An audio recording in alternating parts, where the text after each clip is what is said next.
मेरी आवाज आ रही है? Yes sir. ठीक है, तो ये स्टोरी समझ आ गई सभी को, वुल्फ किर्चनर और क्लीमेंसन वाली। अब इसके बाद आता है कि अगर हम रिडक्शन कर रहे हैं तो क्या इसकी ऑक्सीडेशन पॉसिबल है? आंसर है हाँ, ऑक्सीडेशन के तो बहुत सारे तरीके हैं एल्डिहाइड की ऑक्सीडेशन करने के। और सबसे बढ़िया तरीका कि जब हम एल्डिहाइड की ऑक्सीडेशन करते हैं तो बताइए पहला प्रोडक्ट क्या बनता है? Carboxylic acid. बिल्कुल सही। अगर हम एल्डिहाइड RCHO लेते हैं, इसकी ऑक्सीडेशन करते हैं तो it results into formation of carboxylic acid.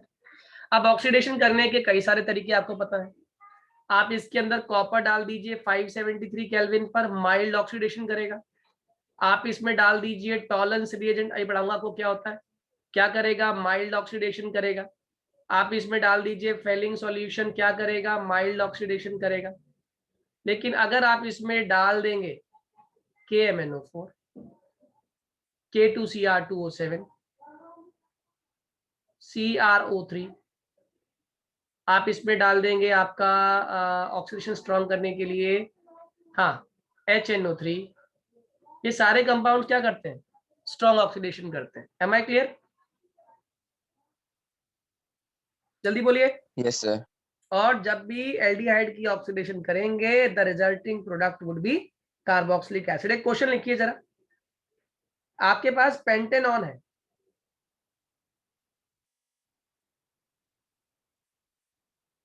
जल्दी बोलिए, आपके पास पेंटेनॉन है, इसकी आपने ऑक्सीडेशन कर दी, क्या कर दी, ऑक्सीडेशन। बताइए कंपाउंड क्या फॉर्म होगा?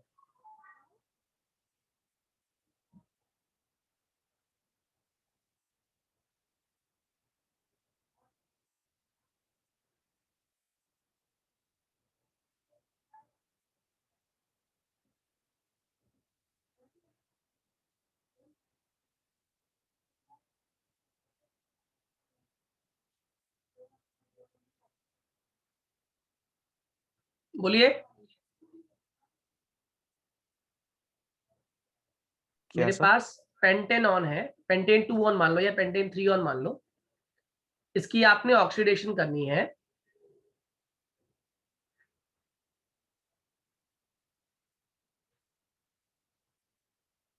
ठीक है, आपने इसकी ऑक्सीडेशन कर दी, बताइए इससे बनने वाला प्रोडक्ट क्या बनेगा? Sir carboxylic acid. कौन से? एक एक एक तो बनाएगा ये, पेंटेनोइक और एक इथेनोइक। Very good. एक बनेगा प्रोपेनोइक एसिड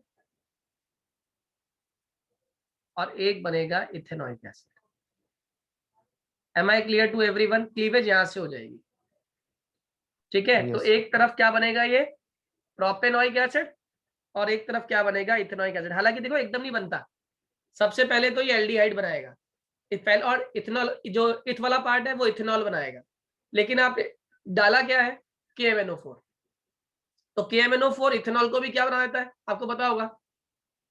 KMnO4 इथेनॉल से क्या बना देगा, अरे बोलो भाई, ethanoic ethanoic acid. Acid. Ethanoic acid. और जो प्रोपेनल है आपका, प्रोपेनल, प्रोपेनल तो वैसे ही ऑक्सीडेशन पे क्या देगा आपको, propanoic acid. Am I clear to everyone? Yes sir. Clear. सभी को समझ आ गया? जल्दी बोलो बच्चों, समझ आ गया है नहीं? Yes sir. ठीक। Yes sir. अब इस स्टोरी के बाद एक टेस्ट जो आपका वाइवा में एग्जामिनर पूछेगा भी और आपको आना भी चाहिए, जिस टेस्ट का नाम है टॉलरेंस रिएजेंट टेस्ट। कौन सा नाम? Tollens reagent test. अब ये होता कैसे, पहले ये सुन लो। पहली बात तो ये टेस्ट एल्डिहाइड के लिए ही होता है। किसके लिए होता है? एल्डिहाइड के लिए।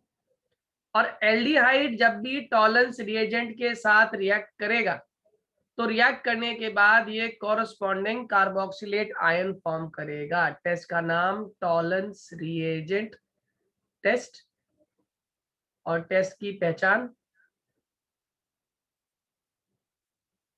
एल्डिहाइड देगा, इसमें डालते क्या है, सिल्वर अमोनिकल नाइट्रेट। पहले बोलना सीखो, क्या कहा मैंने, सिल्वर अमोनिकल नाइट्रेट, ठीक है। अब सिल्वर अमोनिकल नाइट्रेट में नाइट्रेट पार्ट तो आप बाहर निकाल दो, NH3 होल ट्वाइस, यहाँ पर आ गया प्लस चार्ज। नाइट्रेट हमें दिखाया नहीं क्योंकि वो NO3 माइनस बन के बाहर निकल गया होगा। सिल्वर अमोनिकल नाइट्रेट समझ आ गया सभी को, हाँ या ना। और ये आपका बेसिक मीडियम में होता है, इसलिए आपको पास OH माइनस भी होना चाहिए, इसको बैलेंस कर लेंगे। अब यहाँ पे जो सबसे इंपॉर्टेंट बात आपको याद रखनी है, अगर आपके पास एल्डिहाइड है तो टॉलेंस रिएजेंट के डालने के बाद एल्डिहाइड क्या फॉर्म कर लेगा, RCOO माइनस। क्या फॉर्म कर लेगा, RCOO माइनस। अब RCO माइनस बन गया है, ये मुझे पता कैसे चलेगा, RCO माइनस बन गया है, इसकी पहचान है कि आपकी टेस्ट ट्यूब की लाइनिंग पे सिल्वर कलर की शाइन आनी शुरू हो जाएगी, जो बेसिकली सिल्वर की डिपोजिशन से होती है। इसीलिए इस टेस्ट को हम लोग सिल्वर मिरर टेस्ट भी कहते हैं। Am I clear to all? Aldehyde Yes, की sir. Oxidation Yes, sir. हो गई है, इसकी कंफर्मेशन क्या है आपके पास, इसकी फॉर्मेशन होना, Silver lining. Silver Silver lining. lining. इसके ऊपर आपकी सिल्वर लाइनिंग टेस्ट ट्यूब के साइड में आ जाएगी, जो कंफर्म कर देगी कि आपकी रिएक्शन जो हो रही थी, टॉलेंस रिएजेंट जो था, उसने एल्डिहाइड को ऑक्सीडाइज करके कॉरस्पॉन्डिंग कार्बोक्सिलेट आयन बना दिया था। हमारा रिएक्शन 100% एल्डिहाइड ही था। Am I clear to all? Tollens याद रहेगा सभी को? Yes, sir. टॉलेंस रिएजेंट ना एल्डिहाइड से कार्बोक्सिलेट बनाने का तरीका है, मगर माइल्ड, माइल्ड मतलब जो प्रोडक्ट बनेगा उसकी यील्ड कम होगी। मगर ये इसका इस्तेमाल हम कहाँ कर सकते हैं, लैब्स में, जल्दी चेक करने के लिए, क्योंकि कोई बहुत स्ट्रॉन्ग एजेंट नहीं है और टेस्ट भी देगा। इसीलिए हम क्या करते हैं कि एल्डिहाइड का कंफर्मेटरी टेस्ट करना हो तो टॉलरेंस रिएजेंट टेस्ट कर देते हैं। सिल्वर मिरर बनती है, सिल्वर शाइनिंग बनती है टेस्ट ट्यूब के साइड में, जो कंफर्म कर देती है कि इसमें टॉलरेंस रिएजेंट, इसमें एल्डिहाइड था। ओके, एक और टेस्ट है जिसको हम लोग बोलते हैं फेलिंग सॉल्यूशन टेस्ट। कौन सा test, Fehling solution. Fehling solution हम कितनी बार बोलते हैं, याद रखिएगा, फेलिंग सॉल्यूशन आपके दो तरह के सॉल्यूशंस के मिलने से बनी है। फेलिंग सॉल्यूशन टेस्ट, ठीक है। होता क्या है, पहली बात तो ये समझ लो, फेलिंग सॉल्यूशन जो हम बोलते हैं, ये बेसिकली दो तरह की सॉल्यूशन का मिक्सचर है। एक होता है फेलिंग सॉल्यूशन ए और एक होता है फेलिंग सॉल्यूशन बी। क्या कहा मैंने, फेलिंग सॉल्यूशन ए और फेलिंग सॉल्यूशन बी। जो फेलिंग सॉल्यूशन ए होती है उसमें बेसिकली आपका कॉपर सल्फेट होता है, ठीक है। और फेलिंग सॉल्यूशन बी जो होती है, इसमें रॉशल सॉल्ट होता है। और जो रॉशल सॉल्ट है बेसिकली ये सोडियम पोटेशियम टार्ट्रेट होता है, और टार्ट्रेट एक टार्ट्रिक एसिड से बना हुआ टार्ट्रेट। तो हम क्या करते हैं, एक वीक अपने आप में सॉल्ट हो गया, तो हमने क्या किया, 50% फेलिंग सॉल्यूशन ए ले ली और 50% हमने फेलिंग सॉल्यूशन बी ले ली। इन्हें इक्वल अमाउंट में लेने के बाद आपने मिक्स किया, मिक्स करते ही तैयार हो गई आपकी फेलिंग सॉल्यूशन। क्या कहा मैंने, फेलिंग सॉल्यूशन बनती क्या है, होती क्या है, ये बताइए।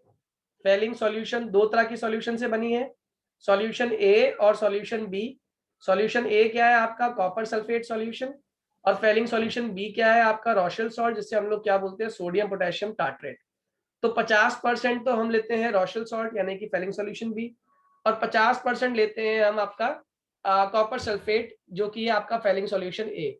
इन दोनों को जैसे ही आप मिक्स करते हो तो मिक्स करने पर यहाँ पे फेलिंग सॉल्यूशन तैयार हो जाती है। ये भी किसके लिए इस्तेमाल होती है, एल्डिहाइड के कंफर्मेशन में। अब एल्डिहाइड की कंफर्मेशन में क्या काम होता है, सुन लो ध्यान से। आपने एल्डिहाइड ले लिया, RCHO मान लीजिए, इसमें कॉपर सल्फेट Cu2+ और OH माइनस सॉल्यूशन आई गैस सोडियम पोटेशियम टार्ट्रेट में से। यहाँ पे आपका जो कार्बोक्सिलेट आयन बनता है, इस कार्बोक्सिलेट आयन बनने की पहचान हमें कौन देगा, इस कार्बोक्सिलेट आयन की बनने की पहचान की। सॉल्यूशन में कार्बोक्सिलेट आयन बन चुका है क्योंकि उसके साथ साथ एक रेड कलर का, एक रेडिश ब्राउन कलर का पीपीटी कॉपर ऑक्साइड का बनना शुरू हो जाता है। उस सॉल्यूशन में ये कलर आना शुरू हो जाता है, जिससे कंफर्म होता है कि जो रिएक्टेंट में एल्डिहाइड था वो ऑक्सीडाइज होकर क्या बन चुका है, corresponding carboxylate ion. Am I clear to all? जल्दी बोलिए, am I clear to all? Yes, sir. Yes, sir. Aldehyde का एक कंफर्मेटरी टेस्ट कौन कौन से हो गए? 2 टेस्ट हो गए एल्डिहाइड के कंफर्मेटरी टेस्ट।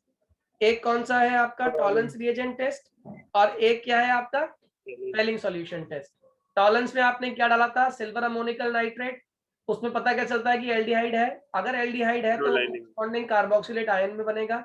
अब कार्बोक्सिलेट आयन बन गया, मुझे कैसे पता? कार्बोक्सिलेट आयन बन गया, इसकी कंफर्मेशन होती है टेस्ट ट्यूब के साइड में सिल्वर लाइनिंग फॉर्म होती है, इसे हम लोग बोलते हैं silver mirror test. Fehling solution test क्या होता है? इसमें 2 सॉल्यूशन लेते हैं, फेलिंग सॉल्यूशन ए और फेलिंग सॉल्यूशन बी। जब हम ए की बात कर रहे होते हैं, फेलिंग सॉल्यूशन ए की, तो फेलिंग सॉल्यूशन ए के अंदर क्या प्रेजेंट होता है आपका? Copper sulphate. और फेलिंग सॉल्यूशन बी में क्या होता है आपका? सोडियम पोटेशियम टार्ट्रेट, जिसे हम लोग रोशेल सॉल्ट भी बोलते हैं। सोडियम पोटेशियम टार्ट्रेट जो होता है, इसमें से OH- पार्ट और आपका कॉपर सल्फेट में Cu2+ पार्ट। ठीक है, ये दोनों ही मिलके एल्डिहाइड को ऑक्सीडाइज कर देते हैं, और ऑक्सीडाइज करने पे ये कॉरेस्पॉन्डिंग क्या फॉर्म कर लेता है? जल्दी बोलो, क्या फॉर्म करता है? ये कॉपर ऑक्साइड फॉर्म कर लेता है, जो कि रेड ब्राउन कलर का पीपीटी है। Am I clear to all? बच्चों कहानी समझ आ गई? दोनों टेस्ट क्लियर हो गए? भूलोगे तो नहीं? क्लियर है सर। ये दोनों Yes. टेस्ट आपके एल्डिहाइड्स के लिए है। अब किसी ने कहा सर एल्डिहाइड और कीटोन देखने में एक जैसे ग्रुप लगते हैं, तो क्या कोई ऐसा टेस्ट है जो दोनों देते हो? तो इसका आंसर है 2,4-DNP। 2,4-DNP 2,4-डाइनाइट्रोफिनाइल हाइड्राजीन जो हमारा कंपाउंड है, ये दोनों का टेस्ट देता है। 2,4-DNP is applicable for both. Aldehyde होगा तो भी 2,4-DNP देगा, और कीटोन होगा तो भी 2,4-DNP देगा। बताओ क्यों? आप लोग जानते हो इसका आंसर, भी मैंने कराया भी था आपको। एल्डिहाइड कीटोन दोनों देंगे 2,4-DNP, क्योंकि 2,4-DNP में बेसिकली हो क्या रहा? कार्बोनिल ग्रुप है। Carbonyl group. बहुत बढ़िया। एल्डिहाइड में भी कार्बोनिल ग्रुप है और कीटोन में भी कार्बोनिल ग्रुप है, और दोनों ही कार्बोनिल ग्रुप में से जो ऑक्सीजन है वो 2,4-DNP के H2 को लेके भाग जाएगा और बाकी कंपाउंड जुड़ जाएगा। तो इसका मतलब आपको डिस्टिंग्विश करना है एल्डिहाइड कीटोन में, तो कौन सा टेस्ट हेल्पफुल नहीं होगा? 2,4-DNP। 2,4-DNP हेल्पफुल नहीं होगा। एल्डिहाइड कीटोन में डिस्टिंग्विश करना है तो कौन कौन से टेस्ट आप इस्तेमाल करोगे? Tollens Fehling. एक तो हो गया टॉलरेंस टेस्ट, और दूसरा क्या हो गया आपका? Fehling solution test. Am I clear to everyone? Yes, sir. Yes Yes, समझ sir. आ गया? भूलेंगे तो नहीं? No, sir. ठीक है, अब एक रिएक्शन लिखिए। व्हाट वुड हैपन व्हेन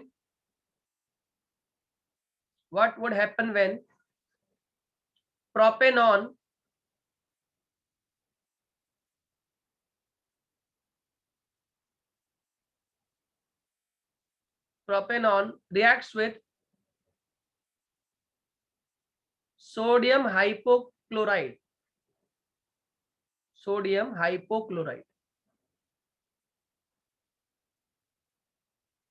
बहुत बढ़िया कंपाउंड बनेगा, और ये एक रिएक्शन भी देती है। इसको हम लोग हेलोफॉर्म टेस्ट कहते हैं। Haloform test.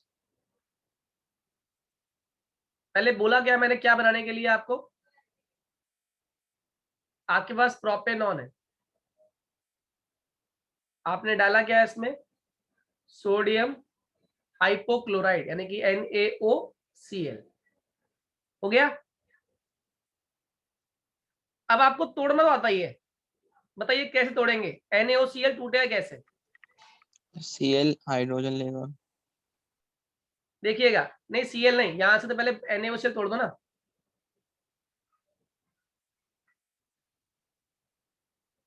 ये टूटेगा या नहीं टूटेगा इस तरीके से? बताओ।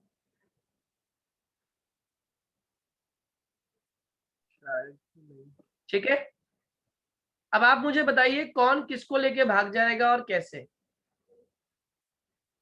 यहाँ पे ये जो CH3 ग्रुप है, ये एल्काइल ग्रुप है, ऑब्वियस सी बात है। इस एल्काइल ग्रुप के ऊपर से कार्बन ने बॉन्ड को विड्रॉ कर लिया, कार्बन पे चार्ज क्या आ गया? पॉजिटिव। पॉजिटिव।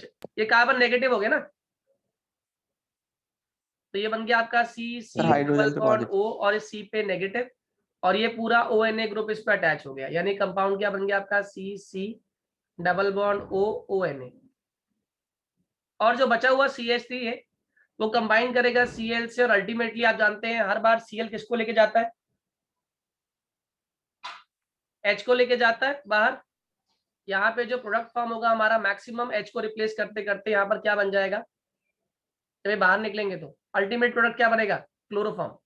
इसीलिए इसको हेलोफॉर्म टेस्ट भी कहते हैं। क्या बोलते हैं इसको? हेलोफॉर्म टेस्ट, क्योंकि इसमें जो कार्बन है वो लगातार एक X एक H को बाहर लेता हो जाएगा और दूसरा X उस कंपाउंड उस कार्बन के साथ अटैच होता जाएगा। तो यहाँ पे जो कंपाउंड बनेगा दैट वुड बी CHX3, जिसे हम लोग हेलोफॉर्म कहते हैं।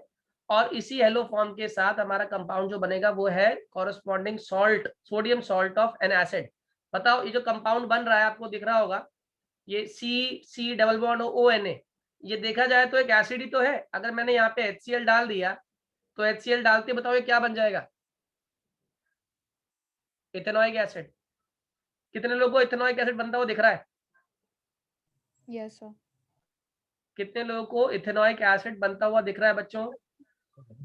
Yes, sir.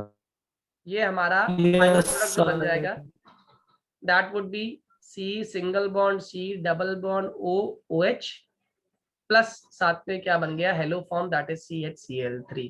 इसको बोलते हैं haloform test. Clear to all? Clear to Yes. All बच्चों? Yes sir. आप लोग सभी यहां तक पढ़कर रखिएगा, और संडे में आप लोगों का टेस्ट है P ब्लॉक, और